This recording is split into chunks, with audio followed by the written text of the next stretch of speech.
all for gathering here today on such short notice to discuss this very pressing issue that has come to our attention. Recently, I received this photo of individuals gathering at the Scramble Light, and as many of you know, our students have become quite upset over this display.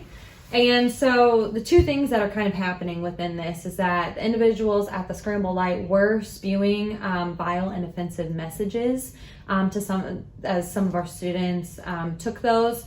And our students are then kind of counter-reacting by engaging in efforts to counter the campus speakers. So we really need to work as a team to address both of these issues. So our students have reacted by responding with various protests, marches, newspaper ads, and even holding their own meetings to discuss this issue. So I wanted to get all of your opinions on this today and all of your input. So Chief Johnson, what do you have to say about this? Hello everyone. Just right off the bat, we're going to get a couple officers down there to the scene immediately. Should anything get too crazy, hectic, obviously they'll be there to step on in. The U.S. Supreme Court does mandate that this person does have the right to speech. Obviously, we can't deny him that. But just, obviously we'll have officers on site remaining neutral until something does arise, then they're able to step in. We're going to respond to this similarly to how Texas Christian University responded to the Change My Mind segment when they had a man on campus with, welcoming students to talk about very controversial issues. They had police on scene right around the table, kind of just acting as a barrier, if you will, to prevent any further escalation. And obviously traffic's an issue, so we're going to monitor traffic, make sure we have room, we can get emergency vehicles in if necessary, stuff like that. But the Chronicle posted an article which cited some universities having designated free speech zones. So my team is actually looking more into that. I know we're working with legal services on that one to see what we can and can't do. So I'll keep you all updated about that. Thank you for that, Chief Johnson. We really appreciate all your input and all your efforts you're doing in this situation. Next, could we hear from our legal counsel, Anna? For the legal matters of this situation, we really need to be focusing on the First Amendment.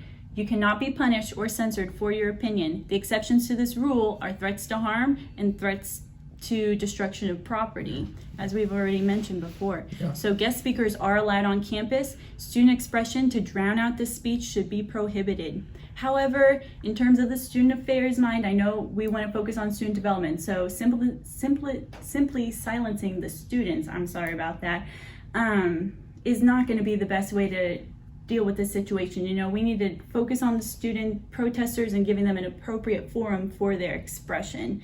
The student protests and marches, meetings, and newspapers are all allowed underneath the First Amendment, but they just cannot interfere with this controversial speaker. Thank you, Anna, for all of that. Next, could we hear from our student conduct representative, Katie? So the BSU Code of Conduct section 1.6.4 states that students have an obligation not to interfere with the freedom of any member of the university community to hear and to study unpopular and controversial views on intellectual and public issues. Not only are the protesting students infringing on the speaker's right to expression, but they are also keeping the students from hearing the message. So although this message is offensive, and I personally could not imagine that anyone would want to hear it, we must respect the speaker and the community to hear the controversial speech. Also, if we consider communication theory of dramatism, it states that speakers intend to evoke emotions from listeners, similar to how an actor would an audience. This campus speaker is trying to evoke impassioned responses. Our students should be aware that the different communication types and theories do not equate all expression to be the same. Thank you for all of that brilliant input, Katie. Next, let's hear from our faculty representative, Dr. Peace. Hello everyone, I just wanted to touch on a few points concerning the faculty side of this issue at the Scramble Light. So the first one is to start at the Scramble Light. They are far enough away from classroom buildings that we're not able to hear the speakers and they're not disrupting our classroom environment. Also, the Scramble Light is a reservable space and for students and non-Ball State individuals, so they are allowed to be there and they're outside. If they were in our classrooms, that would be a different issue. The second point I want to say is that whenever classes are occurring, the speaker does know that they are not allowed to use amplifying devices, so they're not using them. We're in good standing right there. And then the third one, I just want to since we are in a place of higher learning, I want to talk that there could be an incredible learning opportunity here. There's a learning theory called social constructivism, which states that knowledge is created whenever people collaborate and problem solve together. So this could really be an incredible opportunity for our students and the community and the speaker.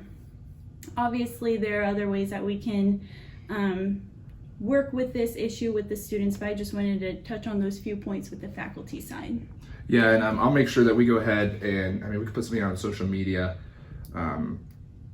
Obviously, I don't want to say, students show up in support or resistance, but I guess, if students are going to gather, please make sure not to bring, megaphones, amplifiers, that kind of thing, just so we're all, we don't want students obviously getting into conduct issues. So, yeah. That'd be great. Cool. Thank you for that, Dr. Peace. To kind of wrap things up, let's lastly hear from our marketing representative, Jacob. Just so we're all on the same page, I'm going to go ahead and read out the email that we have drafted right now to send out to all of our students, faculty, and the community.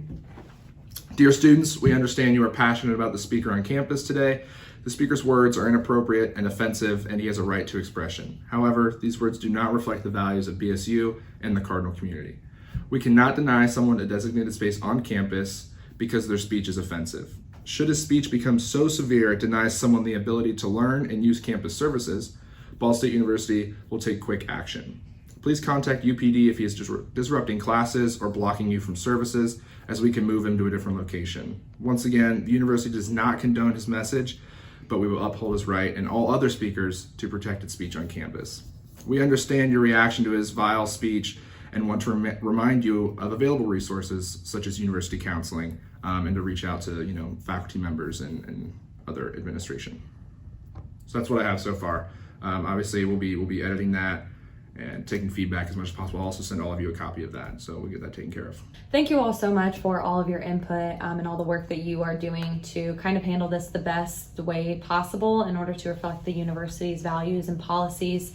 As we all know, universities are grounds for students to be exposed to new viewpoints and ideas. So expressions should not be stifled, even if the messages are offensive. Kohlberg's theory of moral development consists of 6 steps and final stage of universalized morality. To reach this stage, an individual takes into account the perspectives of all involved parties to make a decision. So we want to propel students to this stage of solidifying their ethical principles and considering actions of all of those around them.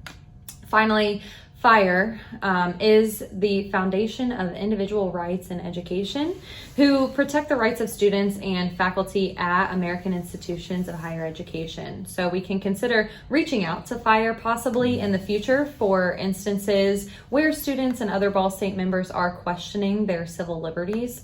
Their website offers various tips for activism, the FIRE Student Network, and on conferences.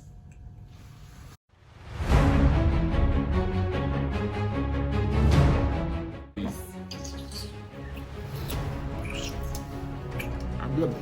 The spinach in there too. Sorry, save it for later, folks. Sorry. Stop it. That's yummy.